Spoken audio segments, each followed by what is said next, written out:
Welcome back to our parent partners, and if you're new, welcome for the first time to our virtual learning for parents. I'm Dr. Angel, and I'm an early child development consultant from the Growing Brain, PH. I've been conducting these virtual learning sessions every now and then to answer parent questions and really to be able to help support the early years of the parenting journey, especially when your children are between 0 to 3 to 4 years old, because it's in the first 3 to 4 years of life when brain development is the fastest and also the most complex. So let's get started. Today, I want to tackle a specific age group, our 2-year-olds, our toddlers, and I'd like to talk about their milestones and what we expect for them to be doing at this particular age. The resources that I used are really based on the CDC and the American Academy of Pediatrics. Hopefully, these examples and explanations help you understand your kids a little bit better and also know what to expect during this year. So one of the domains of development we look at is what we call communication. The communication domain, or sometimes it's called language. And I like to separate communication or language into two, the receptive and expressive communication. Receptive is what we receive or what our children might be understanding, what they're hearing. And expressive is what they're expressing, right? What they can express, as the slide says. What sounds are they making? How do they tell you that they want something or need something? And eventually, what words do they actually use to say them? So what they understand in terms of receptive language is they're able to follow simple rules, such as get a cup, throw away in the trash can, pack away toys, close the door. These are some simple instructions, and some children, as they go on near the 3-year-old phase, is that they can actually do more complex steps, like maybe 2 steps, get the paper and put it in the trash can, or get the drink and bring it to daddy, who might be in another room. And we'll talk about that in thinking skills later also. They understand when you identify familiar pictures. They can point to them when you ask them to. They're also starting to correlate between the names to familiar people, such as where's mommy, where's daddy, ate, kuya, yaya, lolo, lola. And they're also able to identify body parts already as well. And something about body parts is usually they tend to know the bigger parts, like where's your head, your shoulders, your feet, before they go towards more the finer details, like where are the eyes, where are the nose. And so we can work on these types of skills with them when we're trying to talk about body parts. And then sometimes they tend to understand more than they can actually say. But at this age, what they can express is that they, aside from knowing the familiar people, they can probably say the names of some of these familiar people also. And then our goal is for them to have between 50 to 200 words already by this age. Having a wider vocabulary sets them up to be able to go towards having phrases up to 2 to 4 words. And this is also the age where you hear them repeat a lot of the things that we've said. And so we do need to be careful what we say, because they tend to parrot or they tend to hear and repeat them already by this age. Aside from being able to point when you ask them to, they might also use that pointing to actually show you something already and express these interests to you. And this is what we call our nonverbal gestures. And so this is still a form of communication. It's also still very important and part of conversing with each other. So this is just an example of that. And this little girl here is pointing into a picture, and that's why we really encourage having books also at a very young age, because they're a nice tool to be able to introduce words, to be able to introduce concepts also, and especially with things that they can use and understand, especially if the pictures are things that they can use and understand. the more realistic they are, the clearer the concept is for them, and the more easily they can apply the words to the object that they're seeing, because it's more applicable for them. So we want to make sure that the words we get them to learn are things that they can use to talk to us about. So concepts of ball, the milk, the food that they like, so that they can actually ask for it when they want it. Going to sleep, talking about your pet dog, or maybe your pet cat, or the pet fish, if that's what you might have, and so on. And really just the idea that we want to create a language-rich environment for things, for language that they can actually use. Another domain we want to make sure we look after are our children's thinking skills. Sometimes when you see these in the developmental milestones charts, they're labeled as cognitive skills. Cognitive skills include how long our children's attention spans are, and you have to remember that the attention span is something that is developing. They are not born with a long attention span. It's something practiced.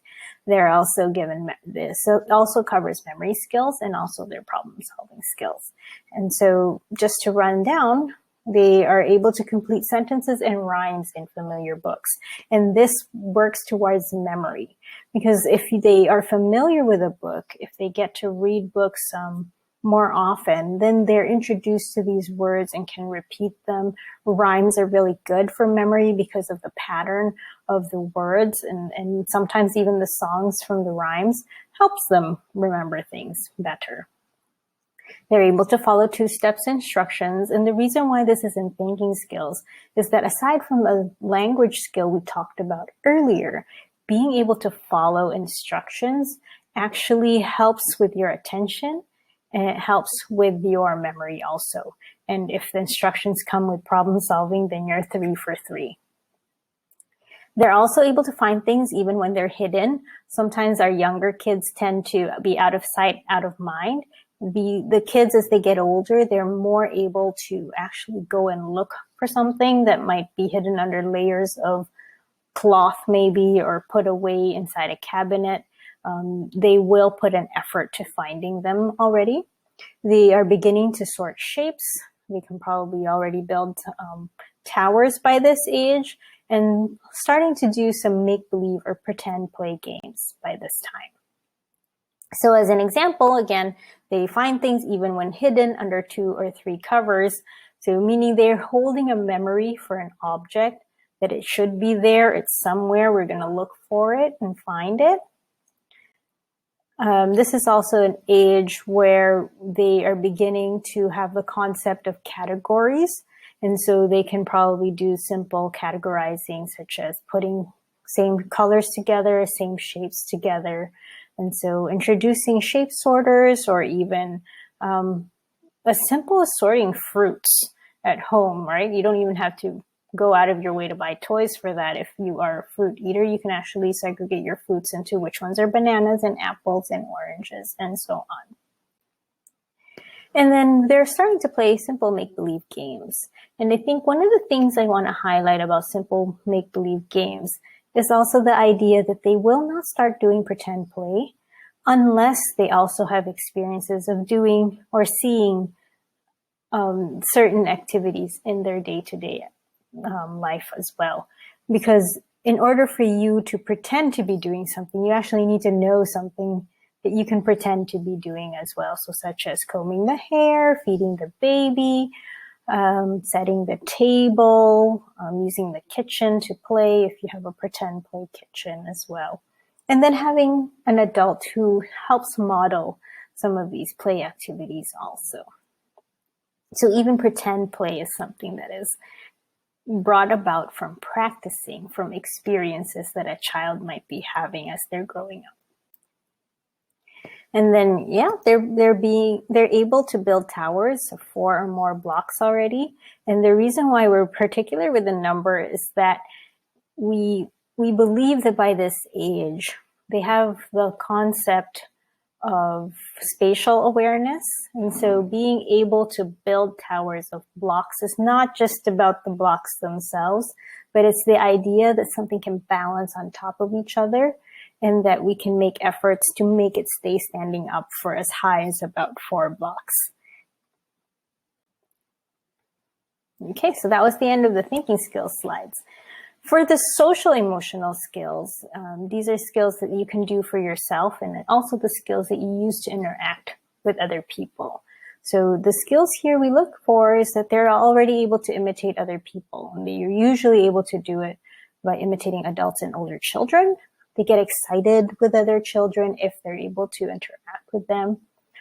They are showing more independence because you have to remember as they're getting older into this age group, they're actually able to do a lot more things than they used to when they were babies. And so they are more insistent on doing some of the things by themselves because they feel that they can. And with that also sometimes comes out some of the defiant behaviors or looks like defiance because they are insistent on doing some of these things on their own.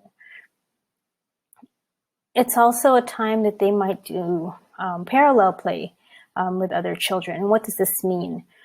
Sometimes you might have kids who won't necessarily share yet at this age because they are not able to share the idea of taking turns just yet. And so those kids you might need to help.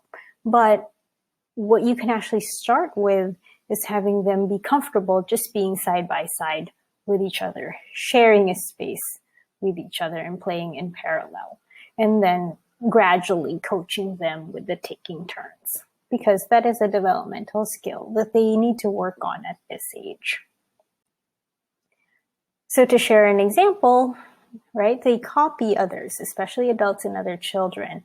And I wanted to highlight this picture because I think one of the very significant things that adults and parents can do with their kids in terms of learning is this face-to-face play. Notice the mom, or might be a teacher in this picture, just very excited with a very happy face, and the little boy copying that same gesture, the same excitement, because this is an age where they like to imitate, which means you can actually show them different things in an exciting way and make it a way for them to learn something new as well. And then because they've had 2 years of doing certain activities over and over again, like washing hands or seeing people washing hands, they show this level of independence of wanting to do some of these things by themselves also. So that showing more and more independence really happens at the 2-year-old age. And then the last domain of development I wanted to tackle in this short lecture is the physical skills. So by this age, they can tiptoe, they kick a ball, they run, they climb up and down furniture, they walk up and down stairs, they're throwing balls overhand, and they're able to copy lines and circles. And so if you read this list, you realize that the movement is very specific, and it's also very related to muscle strength and coordination, because how can you kick a ball if you're not able to balance well? How can you run if you're also not balancing very well? Even climbing up and down furniture, you actually need to have good muscle strength, especially when you pull yourself up. And so physical activity is very important for our toddlers, because this is a time that we want to help them, and not even just as toddlers, even beforehand, having enough physical activity so that they can reach this stage of being able to climb up on a chair. And why is that important? Because you need to climb up on the chair to actually be able to sit on it, or maybe reach up and get something. And so this is about strengthening the muscles, practicing the muscles to be more coordinated so that we don't trip and fall as well. And also to know how to move around more safely. I put in throwing a ball overhand because I think we might underestimate the skills that they get from doing simple play as throwing a ball. The posture of this child is actually able to keep balance while throwing himself out of balance by putting his hand up to throw a ball. And so there are many things going on with this little boy with the simple action of picking up a ball to throw it. And these are very important skills that our children should develop so that when they get to school, they'll be able to join sports, to do activities, play with other children. So these are all very important to discover and to master at this age. So in this short lecture, we talked about communication skills, thinking skills, social emotional skills, and physical skills. I hope you enjoyed this short discussion. If you did, please don't forget to like and subscribe for more of our learning sessions. And if you have questions, comments, and suggestions, feel free to leave them in the message below. Hope to see you again next time. Bye.